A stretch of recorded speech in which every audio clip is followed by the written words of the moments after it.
Hello, Coach Hazic. First of all, thank you very much for this interview.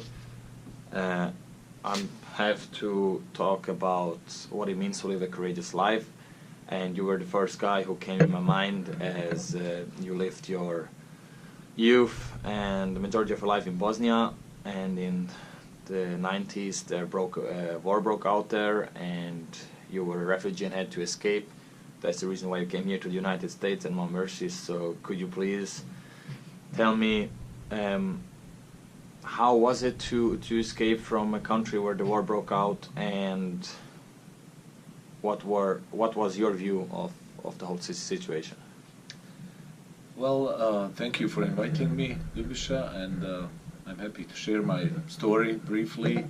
I lived in a former Yugoslavia. That was a country that was made after Second World War in southeastern Europe, close to Italy, Austria, Hungary, that kind of part of Europe, and we lived pretty worry-free lives in a way that Yugoslavia was a communist socialist country with free education, housing, and pretty much everybody was employed, so that way we were a little bit worry-free and lived in a little bit of bubble. For me personally, Sarajevo also hosted Winter Olympic Games in 1984, and I was high school student at that time, and we hosted athletes from all over the world, so I was very happy. I thought, wow, if we could do this, in our teenage years, what will life bring to us? Just 8 years later, war broke out, as you know, in Sarajevo, where I was born and raised and lived, was in a valley, and it was under siege for 3.5 years, used for political reasons to negotiate things in a war. Unfortunately, people who stayed in town, about 300,000 people, living conditions were horrible. We didn't have electricity, food, water, so literally every day we would need to get up. Somebody from family, like my brother, would go for the source of water, walk 4 or 5 miles, stay in a line with other people, bring water back. We lived on the 8th floor, so there was no elevator, so you will need to bring those canisters with water up and down. Dark was at 4 o'clock. It was as cold as here in Iowa. So first year we kind of made improvised stoves, and we burned, old furniture and stuff like that. Second year, people chopped all the trees in town. So imagine the entire city, without trees.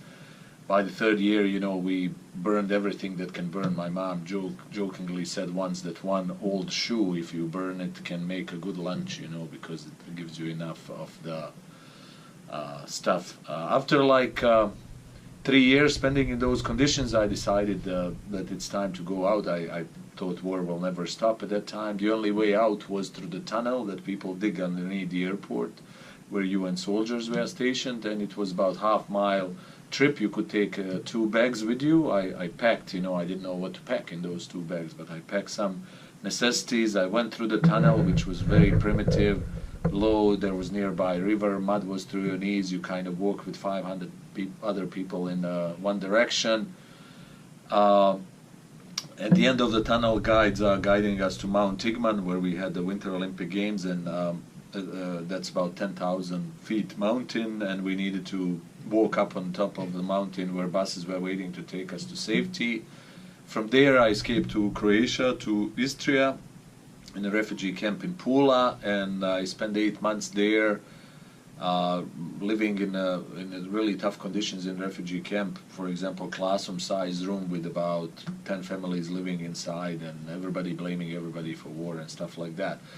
After spending 8 months in a refugee camp, which was tough, I get the opportunity to come to the United States, again, come across the world to a new country. I decided to do that after interviews with both civil and military sectors. I needed to have sponsor. My cousin sponsored me in New York City. Next thing I know, I was in a plane, and the next day I'm at Statue of Liberty, and month earlier I was collecting rain to flush the toilet. So life brings lots of things to you, and this was definitely a tough situation, but I took the best out of it and tried to live courageous life that way. Perfect. Thank you very much, Coach. All the best.